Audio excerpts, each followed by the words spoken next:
आहे. वनी साहेब खूप सुंदर असा तुम्ही या ठिकाणी शिवगर्जना दिली. दोन्ही दिदीने आणि वनी साहेबांनी सुद्धा उत्तर योग्य दिलं. आता माझ्या पाठीमागे तुम्ही या ठिकाणी जय म्हणायचं.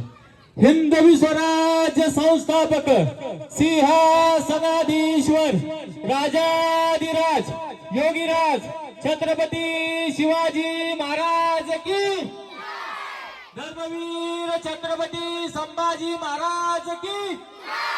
तुमचं आमचं नातं काय? तुमचं आमचं नातं काय?